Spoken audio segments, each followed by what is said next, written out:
उत्तर प्रदेश गौ सेवा आयोग के उपाध्यक्ष महेश कुमार शुक्ल ने गुरुवार को दिल्ली रोड स्थित सर्किट हाउस सभागार में मीडिया से बातचीत करते हुए कहा कि यदि वास्तव में गौ माता की सेवा करनी है तो लोगों को स्वयं आगे आकर उनका पालन पोषण करना होगा।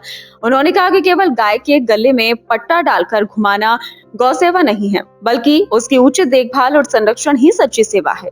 उन्होंने कहा कि मुख्यमंत्री योगी आदित्यनाथ के नेतृत्व में प्रदेश सरकार निराश्रित एवं असहाय गौवंश के संरक्षण को सर्वोच्च प्राथमिकता दे रही है। प्रदेश में 7,700 से अधिक गौ आश्रय स्थल संचालित हैं, जहां 16 लाख से अधिक निराश्रित गौवंश को सुरक्षित आवास, चारा, स्वच्छ पेयजल और चिकित्सा सुविधाएं उपलब्ध कराई जा रही हैं।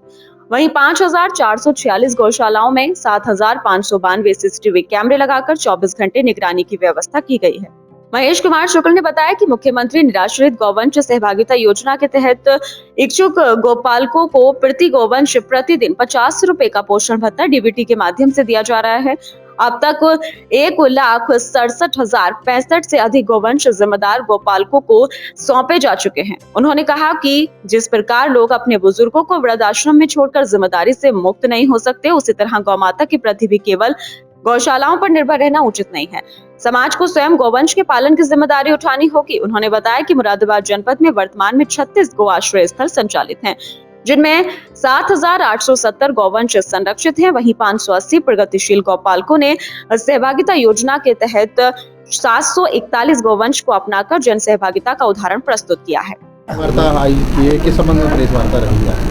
आज के प्रेस वार्ता गौ सेवा आयोग के द्वारा उत्तर प्रदेश में गौ संवर्धन संरक्षण के लिए किए गए कार्यों पर, उसमें और क्या सुधार हो सकता है, कैसे संवेदना पूर्वक समाज गौवंश के संरक्षण संवर्धन में अपनी भूमिका का निर्वहन करे, सरकार कर रही है। आप सबसे अपील करने आया हूं कि जन चेतना के माध्यम से लोगों से आप बताएं कि गौ संस्कृति हमारी माता है। भारत के विकास में, राष्ट्र के विकास में सुख शांति समृद्धि लाने के लिए गौ चेतना के साथ अपने दरवाजे पर गौवंश का सेवा करें, कोई उन्हें छोड़े ना, और अगर छोड़ना भी पड़े तो वहाँ स्थानीय जो गौशालाएं हैं उसमें संरक्षित करें। इसी उद्देश्य को लेकर सरकार के द्वारा पूज्य योगी आदित्यनाथ जी महाराज द्वारा किए जा रहे कार्यों की रूपरेखा पत्रकार साथियों के माध्यम से जन जन तक पहुँचाने के लिए आपके साथ में आया हूँ। सर, आज आपके द्वारा निरीक्षण भी किया गया गौशालाओं का, तो क्या देखा वहाँ?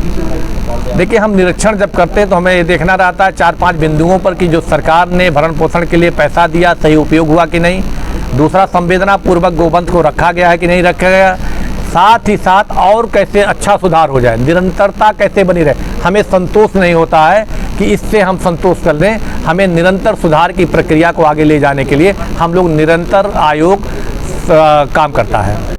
इस अवसर पर गौ सेवा आयोग के सदस्य दीपक गोयल, एडीएम इंजीनियर संगीता गौतम, मुख्य पशु चिकित्सा अधिकारी डॉक्टर सुनील दत्त प्रजापति सहित अन्य अधिकारी उपस्थित रहे।